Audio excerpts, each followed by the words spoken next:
Today, Donald Trump further tarnished the 4th of July holiday and humiliated our entire country by signing his big, ugly budget bill into law. Now, this was the plan all along. The reason Donald Trump pushed this bill through Congress so quickly was so that he could throw himself a party because, of course, his birthday didn't pan out the way he wanted. This was all about PR, which is why Trump was so furious and melting down that it backfired with protests across the country. We are going to get into it all, but before we do, if I could quickly ask you to leave a like on this video, and if you haven't already and you enjoy our channel, to hit that subscribe button. It goes a long way in supporting our channel. Now, before we can see these protests that are breaking out, we got to see Donald Trump so angry about the very real critiques of his dangerous bill. So they've developed, and this is according to the news media, they've developed a standard line, and we can't let them get away with it. Oh, it's dangerous. Oh, everybody's going to die. It's actually just the opposite. Everybody's going to live. This is just the opposite. And I just want you to know, if you see anything negative put out by Democrats, it's all a con job. And they said, and they compared it to just like the con job of Russia, Russia, Russia, and all of the other things they did. The 51 intelligence agents said, and the laptop from hell, it came from Russia, they said. No, it didn't come. A lot of things come from Russia. That didn't come from Russia. And it was all proven out to be a fake job, and that's what they're doing with this. So we just have to look forward, fellas, look forward and just say what it is, because it's the most popular bill ever signed in the history of our country. Whether you're military or anybody else, this is the most popular bill ever signed. And it includes... It's kind of hilarious, but also humiliating for Trump to bring up the very real truth of how many people will be harmed by the signing of this bill, saying that everyone isn't going to die. In fact, everybody is going to live is not exactly a reassuring sentiment from the president. When you have to tell people, no, we're not actually all going to die, I don't know who that's supposed to make feel better, especially when Donald Trump continued his tirade by focusing on Hakeem Jeffries. Their hatred of either the country or me or both is so great. They didn't vote at all, and it's terrible. But I just have to say, they have a routine. It's terrible, they say. Terrible, terrible. You saw that guy standing up for hours yesterday. He didn't know what he was even doing there. I say, when's he sitting down? He had a towel. He's wiping his face. That's not too elegant. But what is he? I said, what is he doing for so long? And he couldn't criticize the bill. He was criticizing everyone else and everything else. So they've developed, and this is according to the news media, they've developed a standard line, and we can't let them get away with it. Oh, it's dangerous. Oh, everybody's going to die. It's actually just the opposite. Everybody's going to live. This is just the opposite. And I just want you to know, if you see anything negative put out by Democrats, it's all a con job. And Donald Trump is just bubbling over with anger on what should be a celebratory day for him and the very small group of people who should benefit from a tax cut for the top 0.01%, one that inflicts pain on all of America so Donald Trump can make himself and his billionaire buddies more powerful. But no, he is angry, he is upset, and he is lashing out. But clearly, Mike Johnson understood this, and so he wanted to give him a little ceremonial token, which really shows exactly why we're going to see people protesting.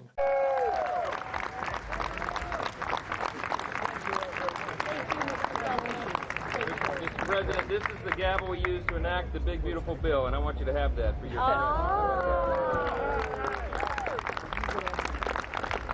It's so funny that MAGA tries to pretend that they're these big, strong, macho, tough guys when they always just fold. They bend the knee. They grovel at Donald Trump's feet.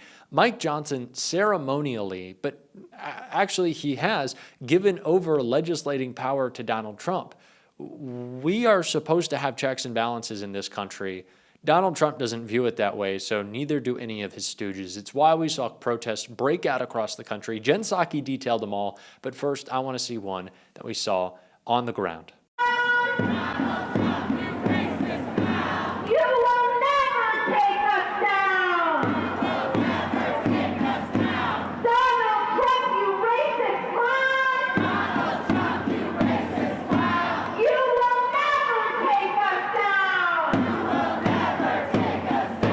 People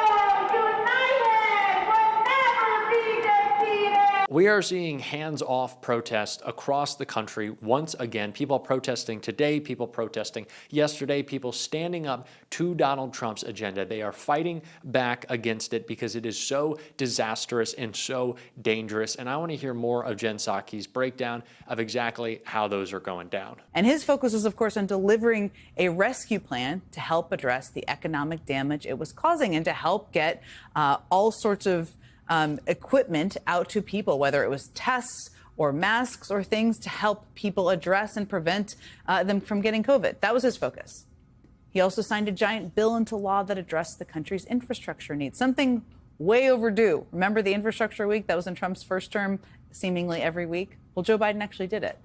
And then he passed another law that tackled inflation and the climate crisis.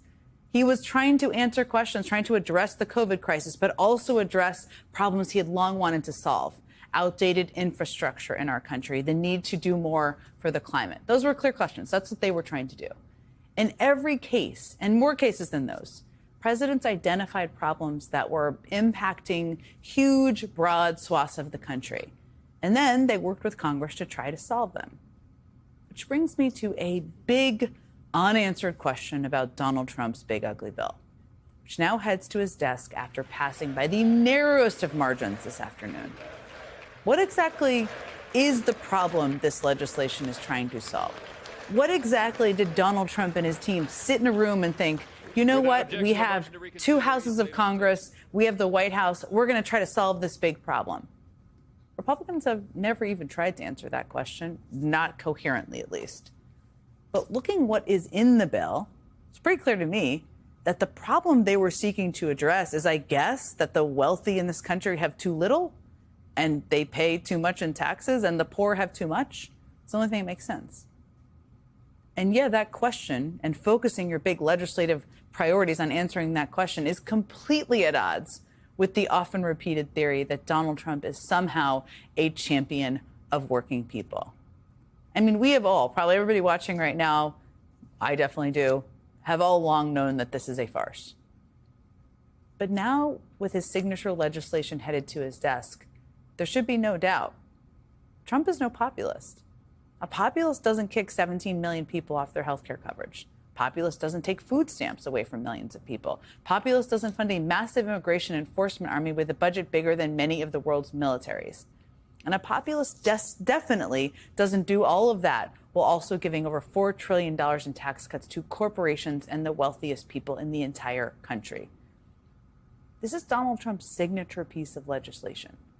It's the chance he had, as president, to solve a problem in this country at a time when, by the way, real problems need a lot of solving. Many people who voted for him were betting he was going to do something to help them. And yet those are the people who voted for him, who sent him to the Oval Office, many of whom will be hit the hardest by this legislation. I mean, Trump made huge electoral gains in counties with lots of voters on Medicaid, probably in part because he explicitly pledged never to cut Medicaid. Well, he just broke that promise to all those voters. And some of them don't even know it yet. Some of them still have no idea what Trump and Republicans in Congress have just done. Polling shows that many Americans have not even heard about this giant bill at all. And of those who have, only a sliver know it includes Medicaid cuts. And that is definitely a challenge for Democrats. And we're going to talk about that with a few of my guests tonight because it kind of is the question now. But here's the thing. The more people learn about what is in this bill, the less they like the bill and all the components of it. And the people who do know what is in the bill are pissed. In Danville today, people voiced their frustration with President Donald Trump's One Big Beautiful Bill. Say Medicaid! Loud and clear across the street from their congressman's office. Dozens gathered outside Representative David Valadeo's office. Their message to the congressman: vote no on what the protesters call deadly cuts to health care. Protesters tonight on Dodge Street pleading for Nebraska's representatives to have a change of heart. Frustration mounts as a massive federal budget bill hits the House floor. In congressional districts all across Georgia Tuesday, constituents demonstrated against President Trump's spending bill. The organization of Monday's Stop the Billionaire giveaway bus tour says those in favor of this bill aren't looking at its harmful effects to the greater population, such as Medicaid restrictions, food assistance, and rollback tax credits on clean energy. Everything you just saw, that package of protests across the country from all over the place, is just from the past 3 days. And there were more. Protesters showed up in Tucson outside the office of Republican Congressman Juan Kiscomani and outside Republican Congresswoman Young Kim's office in Anaheim. In Staten Island, protesters held what they called a die-in, that's what they called it, outside the offices of Republican Congresswoman Nicole Maliotakis.